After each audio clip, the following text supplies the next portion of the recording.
Hi friends, welcome to Kishaams Vlogs. இன்னைக்கு நம்ம இந்த முறுக்கு ரெசிபியை இதுவரைக்கும் யாருமே செய்யாத ஒரு ரெசிபியா நான் உங்களுக்கு சொல்லி தர போறேங்க. ரொம்ப ஈஸியா ரொம்ப டேஸ்டா இருக்கும், நல்ல கிறிஸ்பியாவும் இருக்கும். அது எப்படின்னா நம்ம மெதுவடைக்கு கிரைண்டர்ல மாவு ஆட்டோம் இல்லையா, அந்த மெதுவடை மாவை வச்சு சூப்பரான நல்ல கிறிஸ்பியான முறுக்கு செஞ்சிடலாம். எப்படி தானே பார்க்க போறீங்க? இப்ப பாருங்களேன் அதோட கிறிஸ்பினஸை.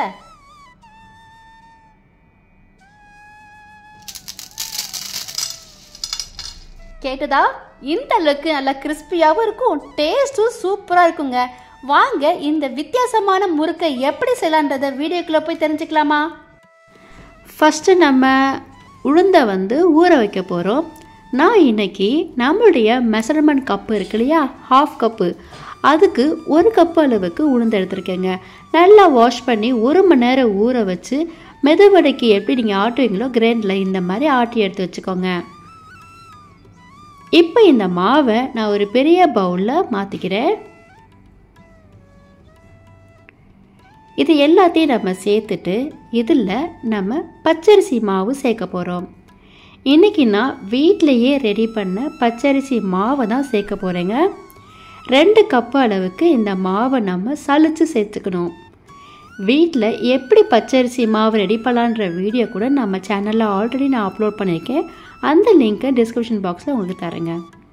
இப்போ இதில் 1 டீஸ்பூன் அளவுக்கு ஜீரகம் எடுத்து நல்ல உள்ளங்கையில் கசக்கி போட்டுக்கோங்க, நல்ல வாசனையாக இருக்கும். அதுக்கப்புறம் ஒரு 1/2 டீஸ்பூன் அளவுக்கு பெருங்காயத்தூள் சேர்த்துக்கோங்க. 1 டீஸ்பூன் அளவு எள்ளு சேர்த்துக்கோங்க. அதுக்கப்புறம் தேவையான உப்பு சேர்த்துக்கோங்க. இப்போ நான் 2 டேபிள் ஸ்பூன் அளவுக்கு நல்லா கொதிக்கிற எண்ணெயாக சேர்த்துக்கணுங்க. இப்போ இது எல்லாத்தையும் ஃபஸ்ட்டு நம்ம நல்லா கரண்டியை வச்சு மிக்ஸ் பண்ணிக்கலாம், ஏன்னா எண்ணெய் நல்லா சூடாக இருக்கும் இல்லையா. இப்போ நீங்கள் இந்த மாவை கையால் நல்லா அழுத்தி பிசைஞ்சுக்கோங்க. உங்களுக்கு தண்ணி தேவைப்பட்டுச்சுன்னா கொஞ்சமாக தெளித்து நீங்கள் பிசைஞ்சுக்கலாம். எனக்கு தண்ணி எதுவும் தேவைப்படலை.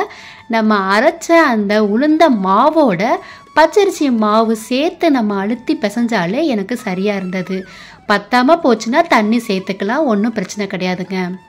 மாவு நீங்கள் அரைக்கும் போது, அதாவது உளுந்த மாவை நீங்கள் அரைக்கும் போது கரெக்டான பக்குவத்தில் அரைச்சிக்கோங்க. அப்போ தான் நம்மளுடைய முறுக்கு நல்ல கிறிஸ்பியாகவும் நல்ல சூப்பராக வருங்க. இப்போ பாருங்கள், நம்ம கரெக்டான பக்குவத்தில் நல்லா பிசைஞ்சிட்டோம். இப்போ முறுக்கு சுற்ற ஆரம்பிக்கலாமா? முறுக்கு அச்சு எடுத்தாச்சு, அதில் ஃபுல்லாக நம்ம ஆயில் அப்ளை பண்ணிக்கோங்க.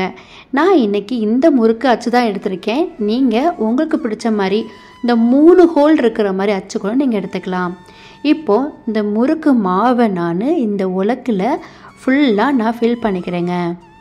உளுந்த மாவை கிரைண்டரில் எப்படி அரைக்கலாம் அப்படின்ற வீடியோ கூட நம்ம சேனலில் நான் ஆல்ரெடி அப்லோட் பண்ணியிருக்கேன். உளுந்த வடை ரெசிப்பியில் உங்களுக்கு அந்த அரைக்கிற பக்குவமும் கொடுத்துருக்கேன். கண்டிப்பாக டிஸ்கிரிப்ஷனில் கொடுக்குறேன், போய் செக் பண்ணி பாருங்கள். இப்போ நம்ம முறுக்கை எண்ணெயில் பிழிஞ்சு எடுக்கலாம். ஆல்ரெடி நான் கடாயில் எண்ணெய் நல்லா காய வச்சுட்டேன். இப்போ பாருங்கள், நம்மளுடைய முறுக்கு இந்த மாதிரி தான் இருக்கும், பொடி பொடியாக. இதை அப்படியே டேரெக்டாக நான் எண்ணெயில் பிழிஞ்சு விடுறேன்.